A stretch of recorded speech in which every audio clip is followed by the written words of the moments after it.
Hello everybody, welcome back to my channel and Happy New Year. I know it's been a hot minute since I filmed, and for once I'm not going to apologise because I kind of did this on purpose. So this is going to be my top 10 movies of 2023. I'm from the UK, we have really rusty distribution, and I wanted to kind of, see a couple of movies early January that I thought might make the list, and it's a really good job that I did that because my number one has just come out in the UK. So I was right to wait. Unfortunately, that being said, there are still a couple of movies that I think would have a chance at cracking my top 10 that I have not managed to see yet. The first is The Iron Claw. I don't think this comes out in the UK until February. Next is All of Us Strangers. I actually don't know when this comes out in the UK, but I think I will really enjoy that one. The third one, though, it is entirely my fault. I have not yet had the chance to see Past Lives. It did come out here in the UK, but it didn't get a very good cinema run in my area, so I missed it there. Haven't got round to streaming it yet, renting it, so I do think it would have a chance at being in my top 10, but I just wanted to get this filmed for you guys, and I'm really happy with how my current top 10 looks. So without further ado, let's get into my top 10 of 2023. In 10th place, we have Asteroid City, which is Wes Anderson's feature from this year. He's had a really solid year, and we had Asteroid City hitting cinemas, and he also made some shorts for Netflix. This is my favourite Wes Anderson piece of this year. Asteroid City did okay with critics and fans of Wes Anderson. It's not his best film by any means, and I don't think it is either. But I really enjoyed what it delivered. I think this is kind of like Wes Anderson at his most Wes Anderson in terms of like the characters, the visuals, the dialogue, and I really enjoyed the storyline it provided. It's got a lot of memorable scenes. The cast is amazing. I think this may be my favourite Jason Schwartzman performance, especially in a Wes Anderson movie. Scarlett Johansson is in here as well, and she is absolutely fantastic. The storyline is super interesting as well. It's all about kind of like an alien, and I don't know if I want to spoil, I don't know if this would be a spoiler, but the scene with the alien is one of my favourite scenes of the whole year. I just love it. I think it's great. The comedy in this movie works really well. I found it quite witty and very dry in typical Wes Anderson fashion. I just really fell for all of its charm. I've seen a lot of people critiquing it and saying it's not his most deep film, but I don't necessarily mind that. Like, I like that I just had fun with it, and I think it did have enough to say, so I was really impressed with that. It shakes things up a bit as well in terms of some of it's filmed in black and white, some of it's like a stage play, and yeah, I just really enjoyed how it was filmed. I enjoyed how the story was told. I didn't necessarily mind that it wasn't his deepest work so far because I just had fun with it, and it's a really nice, chilled, easy watch, and that is why it has made it into my top 10 of the year. At number 9, we have a fantastic independent movie called Scrapper, which stars Harris Dickinson, who is really having a good time right now. I'm so gutted I haven't seen The Iron Claw yet because I'm really intrigued to see his performance. So Scrapper, if there's any on this list you may not have heard of, it is likely to be this one. This is set in the UK, and it explores a father-daughter relationship. A young girl is kind of like fending for herself because her mum has passed away, and the dad comes down and tries to bond with her after being absent for quite some time. What makes this one so charming and so heartbreaking is that a lot of it is from the young girl's perspective. She's really cool, and she's obviously quite damaged but doesn't want to admit it. She's very much like, no, I'm fine, I don't need any help, I don't need any adults, I can look after myself. It's just one of those little British indie gems that you kind of know what you're getting yourself into, but it's really like heartwarming and heartbreaking nonetheless. Amazing performances, and the child performance from the lead girl as well is absolutely brilliant. It explores the father and daughter relationship. There's also a male-female like pure friendship in here that I absolutely loved. It's equal parts like uplifting and heartbreaking. It's got some comedy in here that really works well. It's just a perfect, small, well-written, suitably paced little indie gem, and I really think a lot more people should check it out. Have some tissues because I did let out a tear or two, but it is really fun too. In 8th place, we have Saltburn. So Saltburn, if there's any movie on this list that I think is pretty flawed, it is this one. But the reason it's in my number 8 spot is just because I loved what it did deliver. It's gone sort of like viral at the moment, and like so many people have watched this movie. It's joined the 1 million club on Letterboxd, and Sophie Ellis-Bextor's Murder on the Dance Floor is at number 2 in the charts. Like, this thing has blown up since hitting Amazon Prime. And I'm glad it's getting a viewership, to be honest. But I feel like a lot of people are, like, missing the point and they're just watching it for the shock factor. And for me, that's where, like, the movie's at its weakest. It's the quiet moments and in the script and the humour, like the witty, dry, dark humour. That's where I think this movie is at its strongest. Obviously, the performances as well are fantastic. Everyone is talking about Barry Keoghan and Jacob Elordi, and rightly so. They are absolutely phenomenal. They both give almost career best performances. Jacob definitely, Barry maybe not, but they are absolutely fantastic. But it's the supporting cast around them that are so great as well. Rosamund Pike, probably the most notable of the supporting cast. She is fantastic. And the way she kind of delivers that dry humour, I think she's perfect at it. Her delivery is absolutely flawless. I also, like, found it really intriguing that this movie is set in 2006 because, like, I remember 2006, so it was really fun to see that portrayed in the movie with the soundtrack, the costuming and everything like that. I really liked its thriller elements, the shocking scenes as well. Yeah, they delivered. There was some really interesting stuff in here. I think Emerald Fennell is a really intriguing director, and I think she's like Marmite, but I don't think that's a bad thing. I like that she kind of pushes the boat out and does things that are challenging, and I'm really intrigued to see what she does next. I think Saltburn is a really intriguing movie.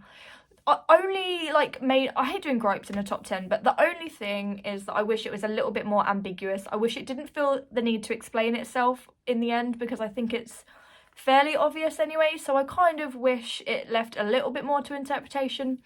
But it's a really fun story. There's a lot of really strong messages in there. I know some people don't agree with that point, but I think it has a lot to say.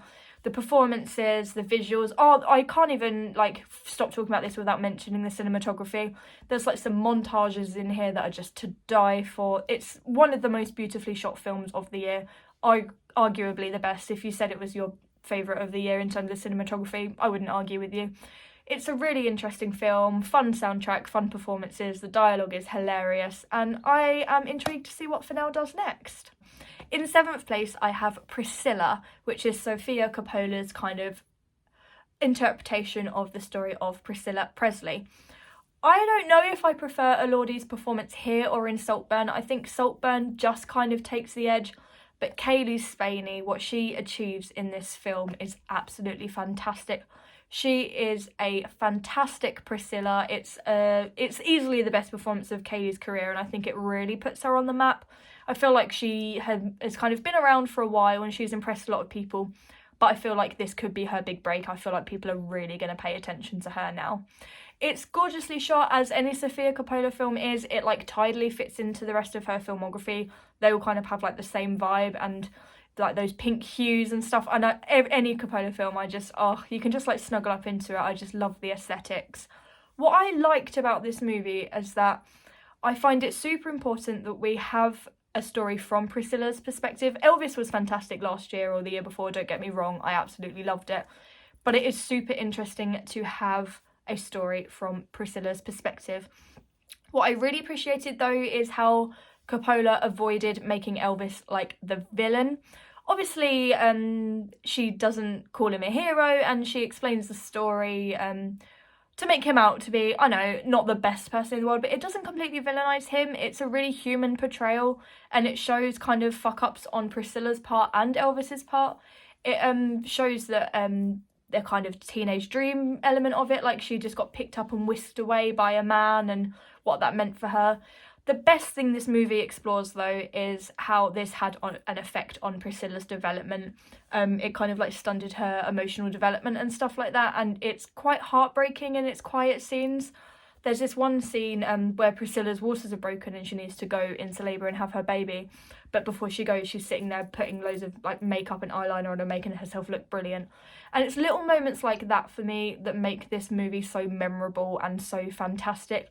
It's a really, really good delve into Priscilla as a person. The performances are exceptional. And I love the choice as well to not have one Elvis song in this movie. That's a really interesting choice. This is Priscilla's film. I'm really glad we got to see Coppola's take as well. I think she handled everything, like I said before. It's just so tasteful, and she handled it really well. She showed the negative side of Elvis but didn't completely villainize him and make it like an anti-Elvis movie, because I know a lot of people were worried about it for that, and I think it works really well in doing what it does. It has a lot to say, it says it really competently, and I just think the script is one of my favourite of the year. Cinematography is divine, but Kaylee Spain's performance is the cherry on top. It's worth watching this movie just for her alone. In sixth place, we have Barbie, and out of all the movies in the top 10, I think this might be the most rewatchable, just because Barbie is so freaking fun. I know I don't need to go into detail here about Barbie. You've all seen it. You've probably all seen it more than once. You all know exactly what's going down.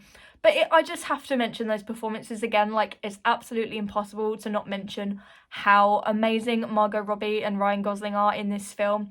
I think, like, if it really came down to it, I was slightly more impressed by Gosling, just because Margot is Barbie. Like, she just feels like she is that character. But Gosling just blew me away. He stole the screen every time he was on it. He was absolutely hilarious. Greta Gerwig was just the absolute best person to tell this story, and I think she does a phenomenal job with the script, and Bombach, of course. It's just so fun and charming, and it can be enjoyed by such a wide audience. It's got a lot of, like, messages in there about, like, the patriarchy and feminism and stuff like that, but it never feels preachy because it's balanced so nicely with its comedy. The production design and the costuming is just absolutely phenomenal. All the nods to, like, original Barbie costumes and landscapes and stuff like that I thought was absolutely brilliant. America Ferrera is fantastic in her supporting performance.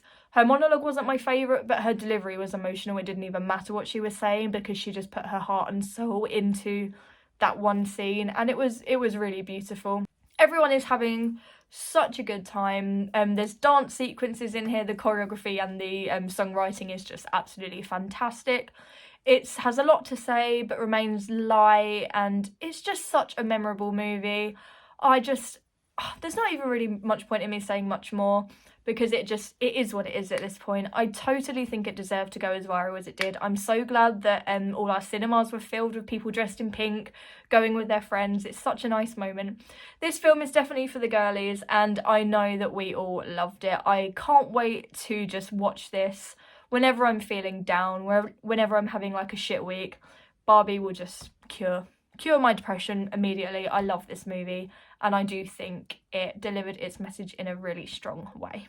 In fifth place is The Holdovers. I'm so glad that I managed to see this before Christmas because it hasn't even come out here in the UK yet. And it kind of sucks that it's going to drop in January because it's very much a Christmas movie. So I'm really glad I got to see it when I did. But I watched this, I think, in late November, early December, and it was the perfect time to watch it. The Holdovers is such a special film that feels small and tight but is packed full of emotion. It's a really lovely story following, if you don't know, I'm sure you already do. It's about someone that has to stay over at their boarding school during the school Christmas holidays, and a teacher has to stay behind, obviously, and look after him. And it very much centres on their bond that they form during the Christmas period. It has perfect character development for both of the characters, both the teacher and the student. Their moments together are where the movie is at its strongest, but we do get to follow them separately as well and get to know a little bit about their lives, and I really appreciated it for that. It's a very, very character-driven story, and it does a really good job at teaching us enough about these characters to make us completely fall in love with them.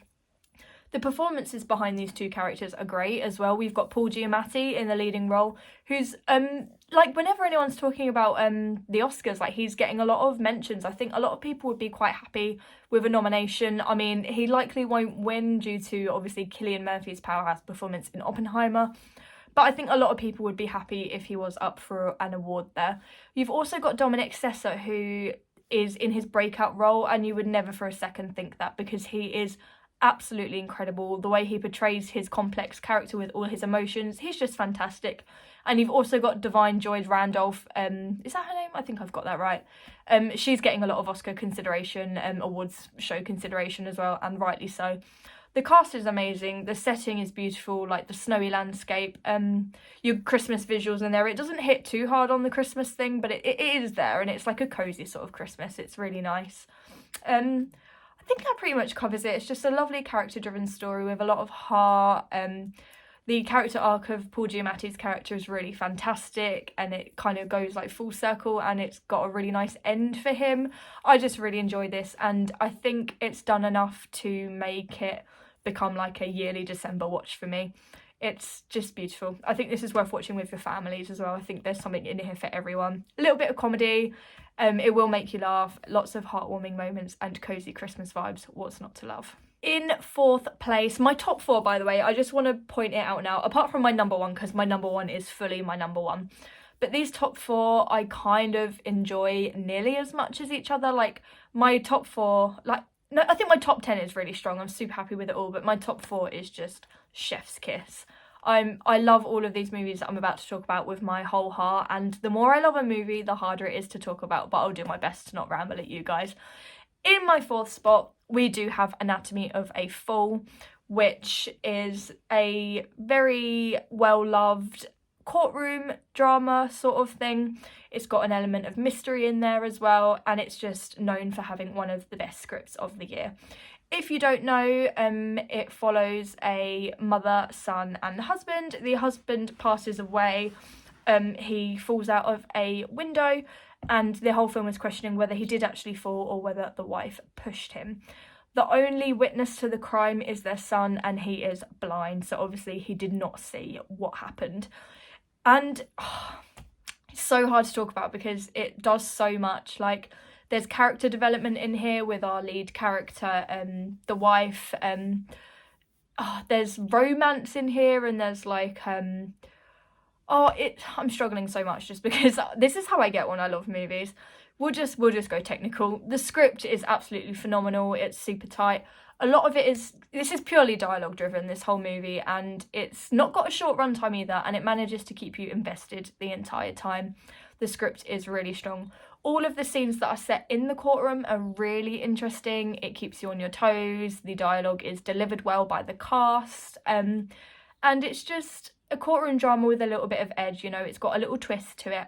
What I love most about this movie is how it doesn't have one of those shocking endings where you find out the truth, because it leaves it up to interpretation. You don't actually find out whether he was pushed or whether he fell. You just can kind of sit with your thoughts afterwards and conclude what you think happened, and I think that's a really good trait when a movie kind of trusts its audience to think for themselves. The setting is gorgeous. It's a snowy location, and obviously, as I just mentioned, talking about the Holdovers, I'm a sucker for a little snowy location. Oh, especially in winter, it's just so cozy to me. All the performances are fantastic. One performance I will mention, outside of obviously the lead actress, Sandra, she was amazing, is the performance of the dog. So many people have been talking about Messi. Is he called Messi in real life and Snoop in the film? I think that's right.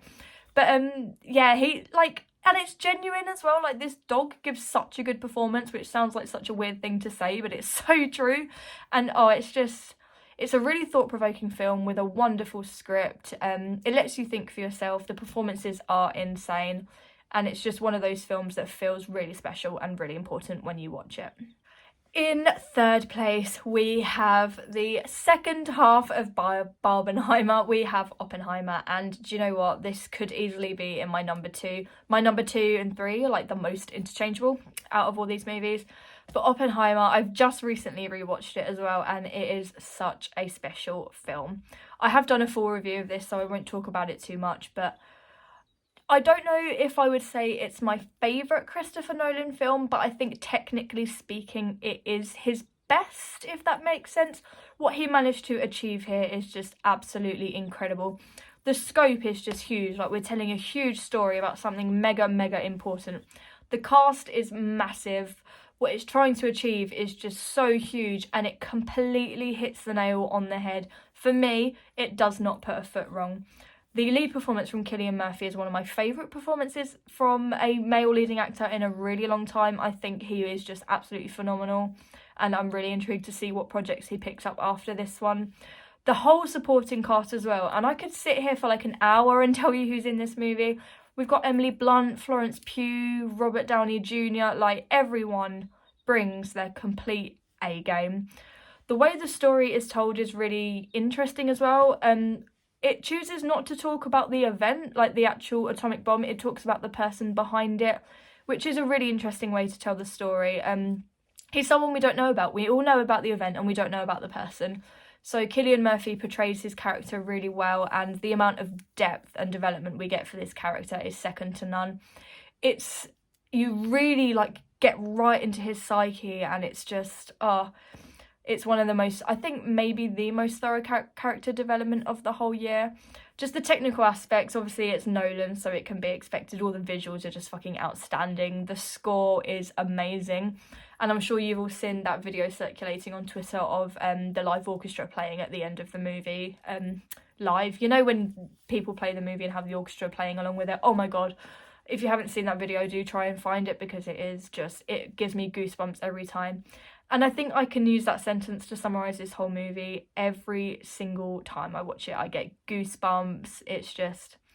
It's chilling, it's harrowing, it has a light kind of touch of humour. I don't want to say that too much because, I don't know, it's not a comedy by any means, but it just, it does so much. It's so big and it feels like so large, and it's just so clever. I feel like out of all of the movies on this list, this is easily going to be one of my most rewatched, the most memorable, and the most well-made in terms of what Nolan has managed to achieve. Just a phenomenal movie. I'd love to know your thoughts about Oppenheimer. Please let me know down below.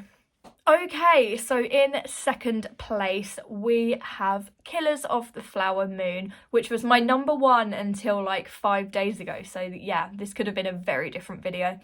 Killers of the Flower Moon, I haven't seen it floating about in many people's top fives, but for me, it was just extraordinary filmmaking and extraordinary storytelling. It's Martin Scorsese, so like, need I say more? Martin Scorsese, Leonardo DiCaprio, and still, Leo is not the best performance in this film. His performance is so moving and harrowing and so different for him, and he really shows his skill. And he still isn't the best performance in this film. That's just incredible. Lily freaking Gladstone. Can we just talk about her performance? Because what she achieves is outstanding. The emotion, the depth. Just, she's one of those people, she doesn't even need to say anything, because you just look at her face and know exactly how she's feeling in that moment. This film is interesting because obviously it tells us who the villain is and who's committing the crimes right at the start. It doesn't keep that from us. So that makes the whole movie feel like more awful and more disgusting. It actually doesn't take away, but it adds to things, because the lead character we're following is the one that's like doing wrong. So it's really interesting, and it's just so heartbreaking what these Osage people went through. And it's a part of history that I didn't necessarily know about, and I think I speak for a lot of us when I say this isn't a story we're taught about, it's not a story we know, and it deserves to have people talking about it. I'm glad that Scorsese brought it to us. In terms of like a filmmaking perspective as well, like, I think this might be one of Scorsese's best shot films. It really pays attention to the cinematography, with the landscapes and things like that. It really showcases the location, and I really enjoyed it for that. The score is prominent and it's absolutely fantastic. The costuming, everything like that, it's just absolutely gorgeous. And I just think, like, out of all of the movies on this list, bar my first, we'll get there, it's just a really important story, and it's going to stick with me for life.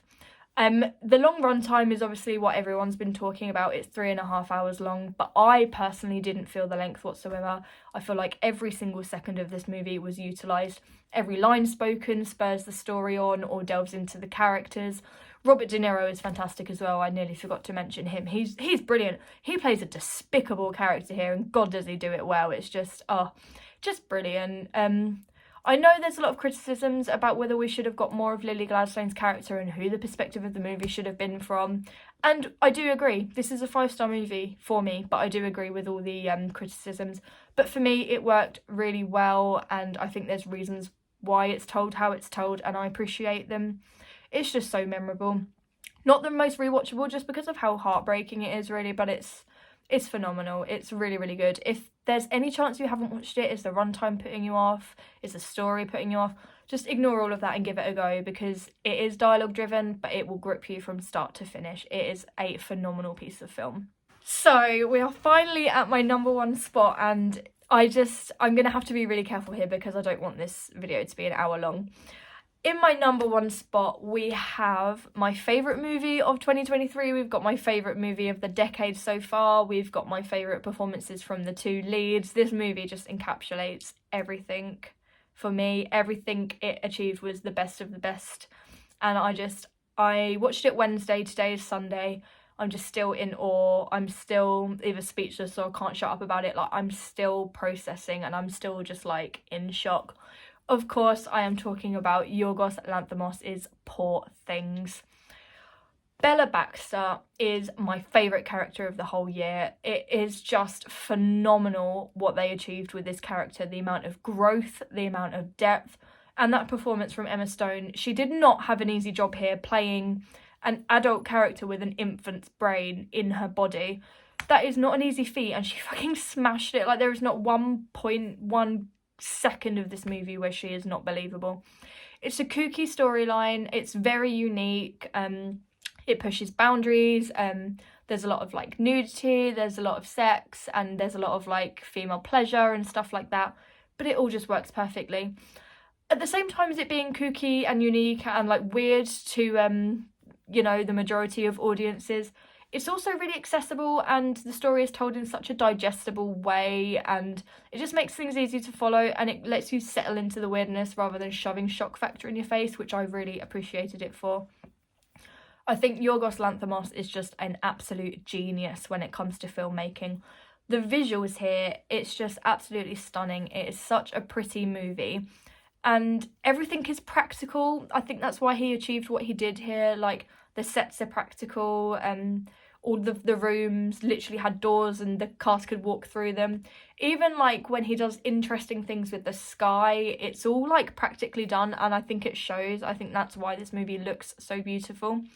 What's really clever in the visuals too, with the costuming and the cinematography, it kind of mixes futuristic with period. Like, the way these guys are talking, it's very like Victorian. It goes for that stage, but at the same time it's all very like futuristic, and it's all about like science and philosophy, and yeah, it really cleverly mixes like period piece with kind of like futuristic elements. It's just a really, really clever way of filmmaking. Emma Stone, this movie is all about her. It's like it was made for her to act in it. Like, it's her all over. But Mark Ruffalo in the supporting performance is absolutely phenomenal. It's a career best performance for me personally. I know that he's delivered so many great performances, but this is my favourite. Willem Dafoe, Rami Youssef, we've even got Christopher Abbott in here, Margaret Qualley. They're all brilliant. They all understood the assignment. They were all directed phenomenally by Lanthimos. The themes that are explored here are very, very deep, and it's a really nice movie about self-discovery. Being like, it's just so interesting to have a film that like shows someone experiencing the world for the first time with an adult's physicality, because we get to see her experience sex, pleasure, dancing, traveling, all of that, and she sees the horrors of the world for the first time, and it's really nice to see her have all of these experiences and on like a fresh slate, a completely fresh slate, and just make her own conclusions, make her own path, decide what she thinks is right, what she wants to do with her life, and it's just so phenomenally done. Visually, it's an absolute treat. It's the prettiest movie of the year, prettiest movie of the decade. It's just so well shot.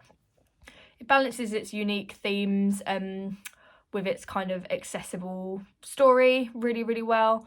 The comedy is absolutely phenomenal as well. Like, I did not expect this movie to be as funny as it was. It's genuinely like laugh out loud comedy. It's absolutely brilliant. I'm trying to think if I've mentioned everything about this movie, but I could talk about it forever, so I'll probably leave it there. I'm super happy with my top 10 of 2023. Wasn't my favourite year for film by any means, but I am happy with how the year played out. I am immensely happy with Poor Things being in my number one spot. I know this is a movie that is only going to grow on me over time.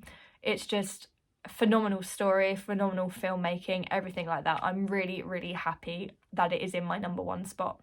Thank you so much for watching. I've got a bit of a plan for my YouTube. I'm going to definitely upload more than I did last year this year. I've got some really fun ideas.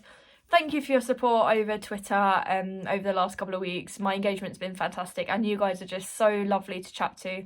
Please comment down below, let me know your favourite film of 2023, your top 10 honourable mentions. Let's just talk, let's have a nice chat down below. I love chatting with you guys on here. Thanks for watching and I will see you hopefully soon. Bye.